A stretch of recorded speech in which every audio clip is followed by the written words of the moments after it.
Bueno, buenas tardes para todos y para todas. 2026 volvimos a este programa de Entre Rejas y Cigüeñas. Qué felicidad tenerla a Wendy, una colega, amiga de la casa de este programa. Gracias, Wendy, por estar acá y sobre todo porque hoy vamos a hablar de algo que que te contracolgamos afuera de aire, que es los colectivos de pacientes y lo que implica la ley de reproducción humana asistida en nuestro país, que ella tuvo mucho que ver con eso, es una pionera de la ley de reproducción humana.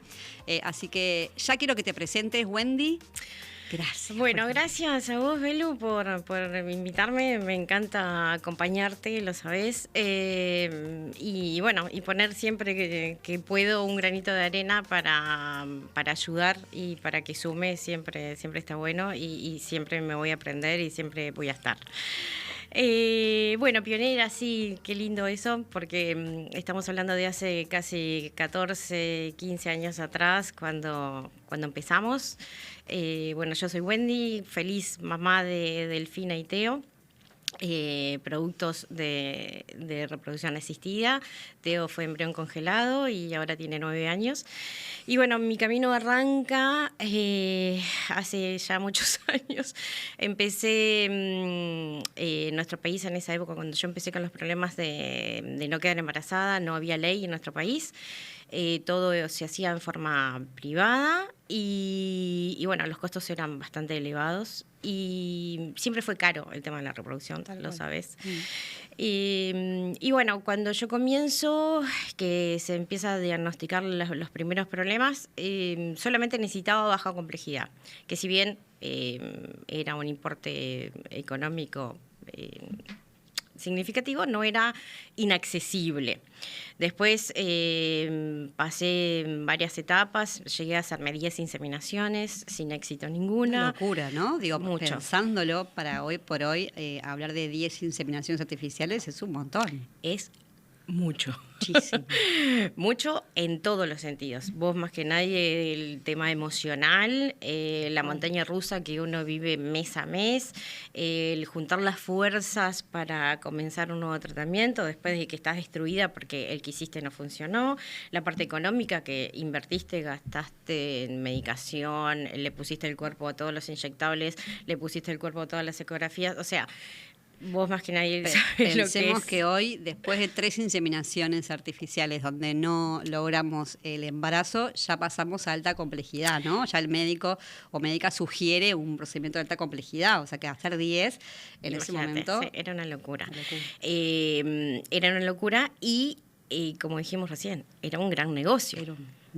Entonces, hoy por hoy el médico sabe que después de 3 inseminaciones que no funcionan, hay que empezar a atacar el tema con más fuerte, digamos, y ir, si bien en esto nunca hay nada seguro, pero bueno, ir por otros caminos. En ese momento, no, y si yo quería hacer más inseminaciones, me las hubieran hecho. También hay algo que vamos a parar ahí, ¿no? Porque es importante esto, de que también por eso llega la ley de reproducción humana, ¿no? De que llegar y pasar a alta complejidad en ese momento implicaba una inversión económica mucho más alta, ¿no? Sí.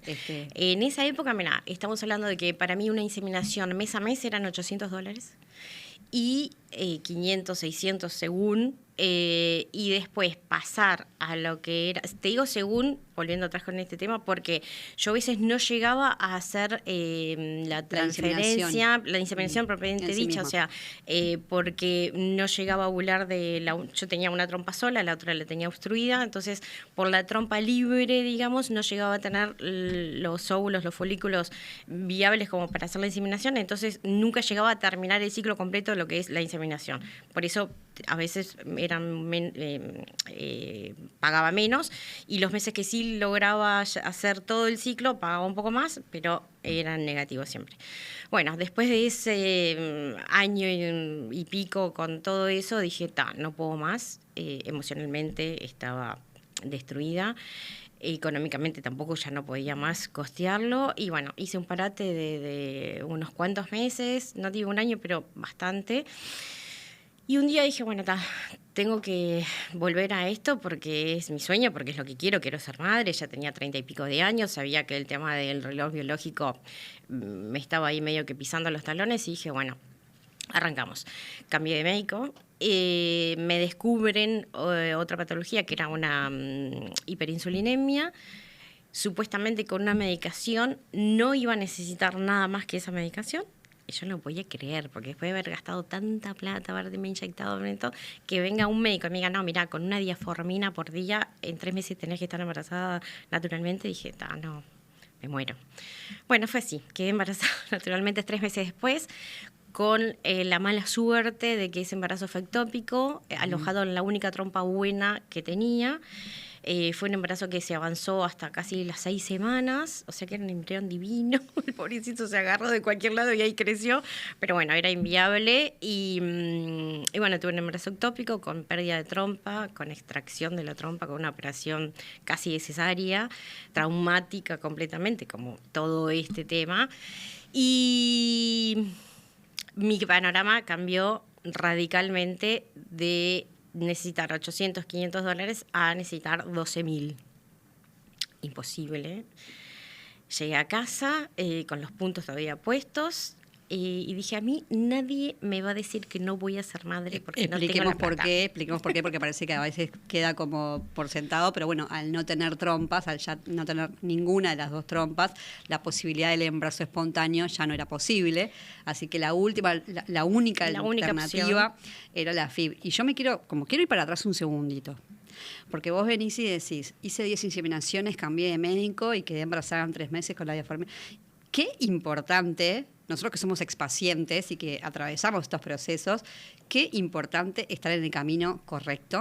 Sí, y no atendida es fácil, de manera correcta. Que también el cambio no es fácil, porque uno deposita en ese médico total y absoluta confianza, porque primero, vos no sos médico, no sabes de medicina, no nada, entonces vos vas y le entregás tu alma a ese ser y esperás que esté a la altura de poder darte las herramientas o llevarte él de la mano por ese camino. Profesionales hay muchos, buenos no tanto. Y bueno, tuve mala suerte en ese momento, estar mal diagnosticada, ser un número más para ese negocio. Y bueno, por suerte ahora, de esa época acá, muchas cosas han cambiado. La ley ha ayudado mucho. Les dio un marco legal que no existía en nuestra época.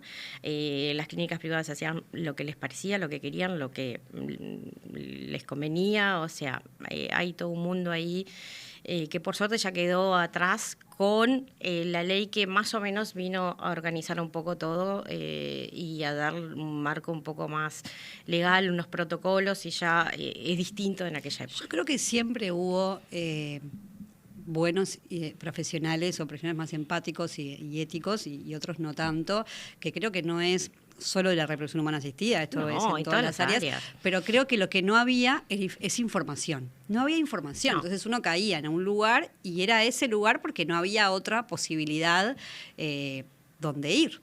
¿No? Decir, bueno, ¿dónde más hay? Es que incluso hoy por hoy Uruguay necesita una cátedra de fertilidad. O sea, médicos se tienen que ir al exterior para poder formarse en esta especialidad tan importante para nuestro país con la natalidad tan baja. Médicos, psicólogos, embriólogos, todos, ¿no? O sea, no hay esa orientación para que los profesionales se vayan directamente con esa línea y que puedan atender al paciente de forma en conjunto, bueno, nutricionistas, endocrinología, o sea, un montón de áreas que el paciente de fertilidad necesita. Todo, bueno, pero eso lleva, de alguna manera, Wendy, eso llevó a que se movieran. Sí.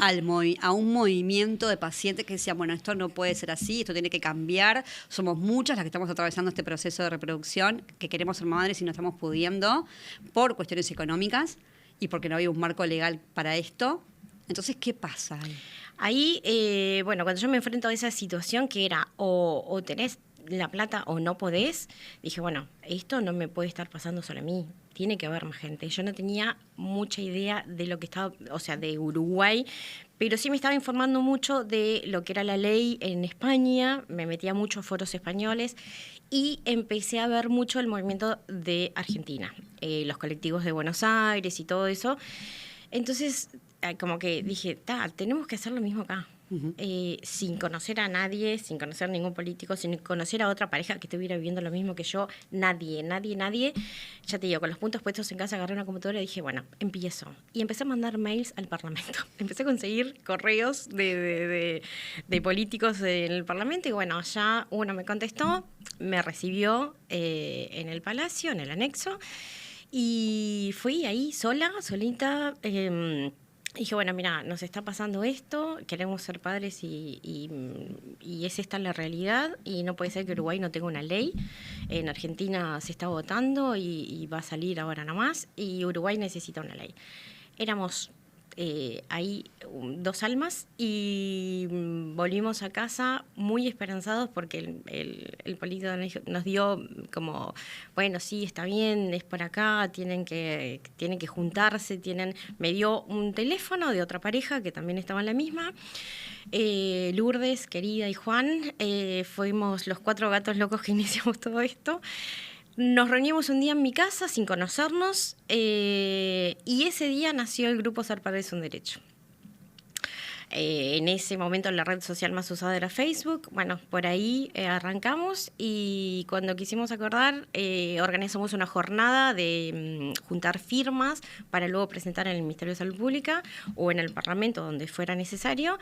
Y algo importante que nos parecía a nosotros era informar a la población. Informar a los medios, informar de que en ese momento 1 de cada 6 parejas tenía problemas de reproducción, que no teníamos ley y que si no tenías el dinero no podías acceder a eso. Ya estaba la ley de interrupción voluntaria del embarazo, que había sido un avance enorme. Sí, del año casi que anterior. Sí, y nos parecía súper importante que si teníamos una ley que era beneficiosa y que se luchó mucho por esa ley, la nuestra también podía tener su lugar y era tan importante como esa. Nos daba también el derecho de poder ser padres, por eso el nombre. Y bueno, y ahí empezamos a hacer ruido. 5, 6, 7, 8, 10 gatos locos ahí.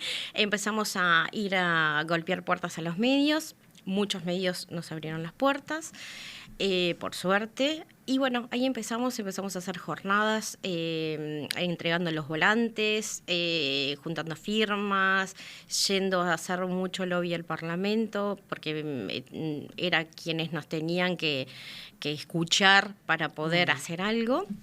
Y bueno, y ahí empezamos. También me imagino que ahí deben haber llegado muchas pacientes, muchas mujeres y parejas que capaz que estaban intentando ser padres y no lograban y sabían que necesitaban de una FIV y capaz que era sí, que utópico no para ellos, sí, ¿no? Sí. Y que totalmente desinformados desde ese lugar y llegar a un grupo de pacientes que pudiera informar sobre todo esto, hacen que también digan, tenemos oportunidades, tenemos esta posibilidad, está acá. Es que ahí está el secreto, el poder juntarse, juntar fuerzas e informar.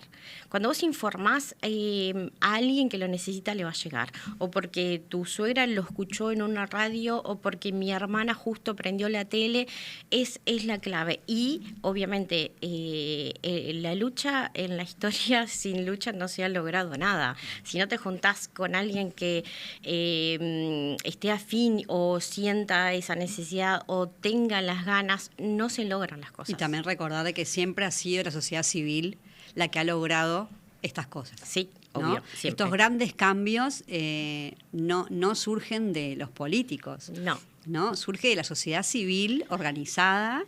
Esa es la clave. Que hoy por hoy los grupos ya, o sea, hay como hay algunos, pero están así como medio dispersos y hay mucha gente que no sabe a dónde acudir, gente que no tiene toda la información, entonces hay que juntarse.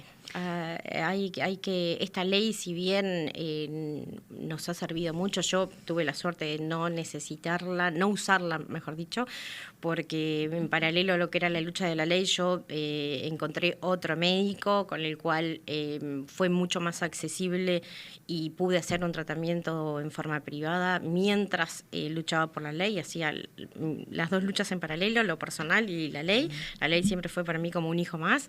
Embarazada ya pude ir a la votación de nuestra ley en diputados y ya con Delphi en brazos en Senado. Y bueno, yo seguí hasta que se reglamentó y unos meses más, pero claro, ya después las realidades van cambiando y todo ese grupo de mi generación ya tenemos hijos adolescentes. Eso ayudó para que cuando yo la necesitaba, ahí va, ¿no? La pude utilizar, porque gracias a que Wendy y un grupo enorme de pacientes pudo luchar por esa ley cuando yo necesité de los procesos de reproducción asistida, lo pude hacer a través de la ley, lo cual por supuesto que facilitó muchísimo, sino también era como muy, muy, muy, muy difícil, y por eso también estamos acá, Wendy, porque creo que nosotras como expacientes y como mujeres sabemos que sin esa unión es muy difícil, ¿no? Es muy difícil. Seguir adelante. Es muy difícil porque en ese momento había que ponerle la cara. Es muy difícil, sí. Porque son procesos que te exponen mucho. Sí, vos no solo le estás poniendo el cuerpo a esos tratamientos, sino que le estás poniendo la cara a un problema que muchas veces queda ahí adentro de casa, sí. E incluso muy adentro de casa. Hay parejas que ni siquiera sus familiares saben que están viviendo esos procesos. Es sumamente respetable, obviamente, pero tiene que haber gente que sí dé la cara.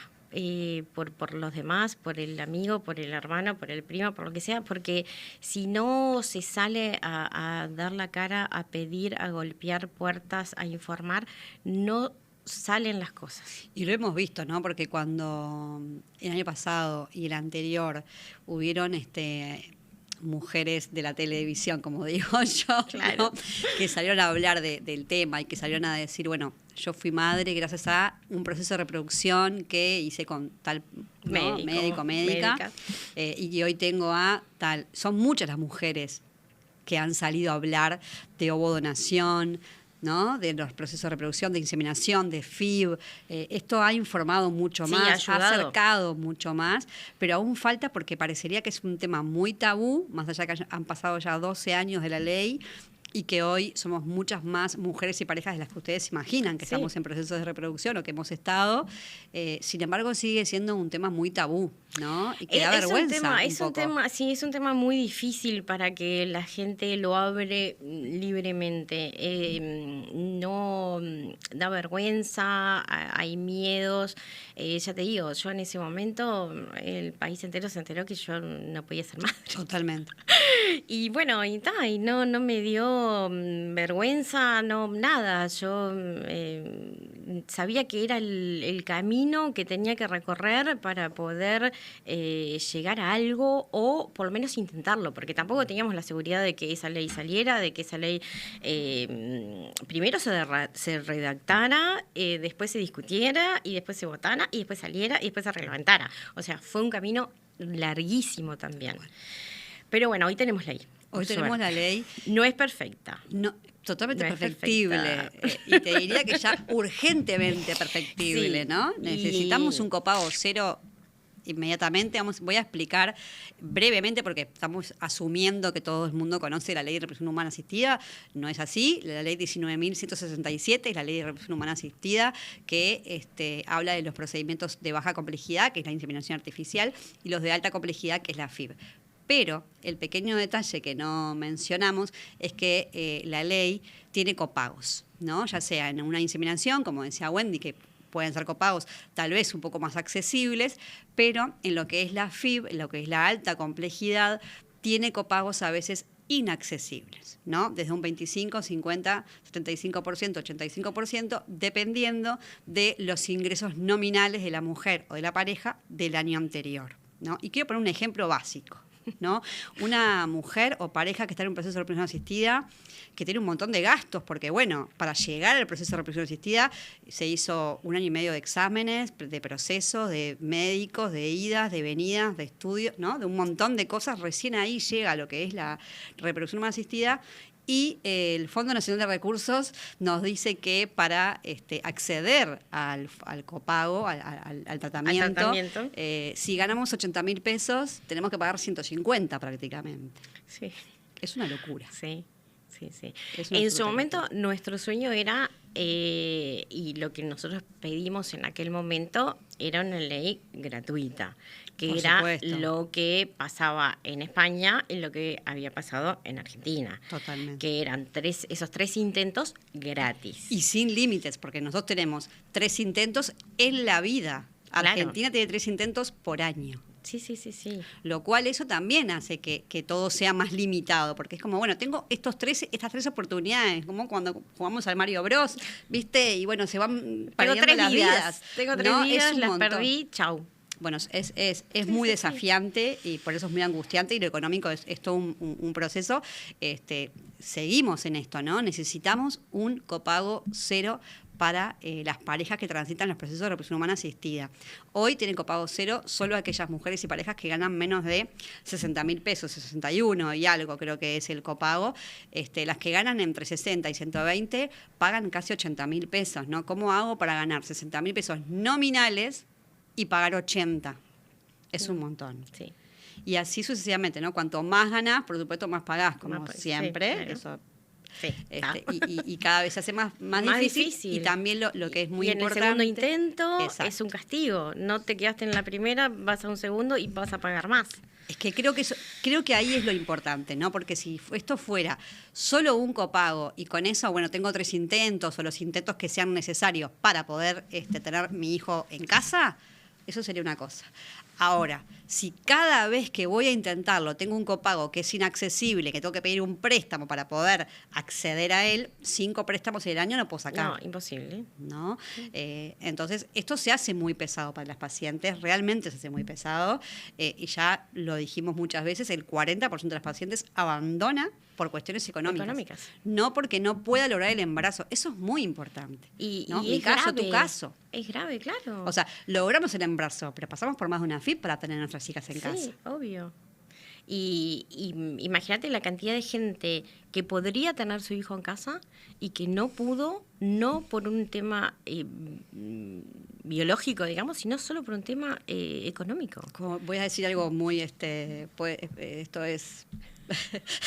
puede dar a discusión, pero digo, tenemos 28.000 nacimientos, 11.000 interrupciones voluntarias de embarazo. Tenemos que poder repensar esto, ¿no? 28.000 nacimientos, 11.000 interrupciones voluntarias de embarazo y 40% de mujeres y parejas en el Fondo Nacional de Recursos, que son 600 carpetas al año. 600 carpetas al año. Estoy hablando de que ese 40% no puede iniciar los procesos de reproducción humana asistida por cuestiones económicas, con una tasa de natalidad que tenemos bajísima. Y cada vez peor. O sea, que tenemos que poder repensar esto, ¿no? Es que el secreto creo que está en poder ser escuchados nuevamente. Totalmente. Y para poder ser escuchados nuevamente necesitamos que la gente haga ruido. Y para que la gente haga ruido se tiene que unir. Y hay que ponerle la cara, y hay que ponerle el cuerpo, y hay que ponerle un montón de cosas. Y creo también que a veces... un compromiso. Pero y nos falta indignación, ¿viste? Porque es como que aceptamos, yo lo veo mucho, sí, ¿no? También. Es como, bueno, aceptamos este copago, entonces saco el préstamo, porque, bueno, emocionalmente es muy difícil también esto, ¿no? Entonces, en vez de esto, de exponerme al público, a la gente, a que todo el mundo sepa que encima no te vas a exponer de que sos infértil, de que no podés ser madre naturalmente, y que no tengo la plata para poder pagarlo. Totalmente. O sea, es una doble exposición frente al mundo de que, bueno, de que yo necesito y hay gente que me puede ayudar. Bueno, por eso creo que necesitamos un poco más de indignación en las personas. Sí, ¿no? hay que indignar y que la gente esté indignada. No, lo digo esto en el buen sentido, ¿no? No, en esto porque no aceptemos... se crea el coraje de decir, no, yo tengo que cambiar esto, como el coraje que sentí yo de decir, a mí nadie me va a decir que porque no tengo $12.000 no voy a ser madre. Nadie. Exacto. Nadie me va a decir a mí que por un tema de plata yo no voy a tener a mis hijos. Yo las invito a seguir, primero los grupos de Inés Hernández, que siempre la menciono porque, bueno, es una persona que trabaja mucho con las pacientes y que las ayuda mucho y que las contiene mucho. Ahí pueden si vale la pena, la siguen. Y también en el grupo de Infertilidad Copago Cero, que seguimos en la lucha del Copago Cero, no la vamos a abandonar. Pero como dice Wendy, ¿no? Necesitamos hacer ruido, mucho. Necesitamos hablar de todo esto, Yo siempre ¿no? dije, el lobby es bueno, los mensajes, el posteo, el repostear, es excelente y sirve para informar, pero necesitamos gente comprometida para decir, no, bueno, vamos a hacer algo en la calle, vamos a ir a golpear esta puerta, vamos a ir a hablar con fulanito, vamos a ir a pedir al canal que sea, a la radio que sea, que nos escuche, y no tiene que ser siempre las mismas caras, porque hay un montón de gente en esta situación. Y esa gente es la que tiene que decir, vamos, no solo reposteo, no solo publico, salgo a la calle, salgo a golpear las puertas necesarias para que esto cambie y pueda ayudar a la gente que lo necesita, que es un montón. Yo quiero terminar con esto porque muchas veces hablamos de si la maternidad es un derecho y en eso podemos discutirlo, ¿no? Si es un derecho o no. Muchos creen que no. Pero yo sí creo que el derecho es poder intentarlo, ¿no? Poder intentar ser madres y padres, dar todo de nosotros cuando lo deseamos, y si no se da porque no se da, porque la vida, el universo o lo que sea dice que bueno, que tal vez hay algo que está diciendo que soy estéril o infértil y que no logro este hijo en casa, pero el derecho de intentarlo debe estar presente. Y hoy el 40% de las mujeres que tienen dificultades reproductivas no pueden intentarlo por estas cuestiones económicas. Entonces, apelo a eso. Apelo a que si no consideramos que la maternidad es un derecho, creo que el derecho está en poder intentarlo siempre. Sí, por ¿no? supuesto. O por lo menos todo lo que médicamente se pueda, que aparte, ¿no? Accesible. Hoy hay un montón de avances Total. en la parte de reproducción, desde estudios, desde lo que son las incubadoras, desde los laboratorios, hay un montón de avance. Sí. O sea que si bien, repetimos, no es seguro, empezar este camino no te va a asegurar un hijo en casa, pero el tener la oportunidad de hacerlo, el poder acceder y decir, bueno, yo hice todo lo que humanamente o científicamente estaba a mi alcance y no lo logré. Poder decir, hice todo, pero no pude hacer todo. Hay una gran diferencia. Tal cual. Y qué importante es eso para la salud mental. Qué importante haberlo hecho, haberlo dado todo por ese deseo tan grande que tenemos de ser madres y padres cuando lo deseamos. Así que ojalá que estemos acá en los próximos episodios de Entre Hijas y Cigüeñas hablando de que logramos este Copago Cero. Ojalá que el programa de ahí, tenemos un programa en Fix que es Buenas Noticias, así que ojalá que uno de los programas de Buenas Noticias de junio pueda ser que el Ministerio de Salud Pública y el Fondo Nacional de Recursos se pusieron de acuerdo y que todas las mujeres que desean poder tener un hijo y tienen dificultades reproductivas tienen un Copago Cero. Así que luchemos por eso, todas juntas, que seguro que lo podemos lograr. Siempre juntas somos más fuertes. Así que gracias por estar en este episodio del 2026 de Entre Hijas y Cigüeñas y nos vemos en la que viene.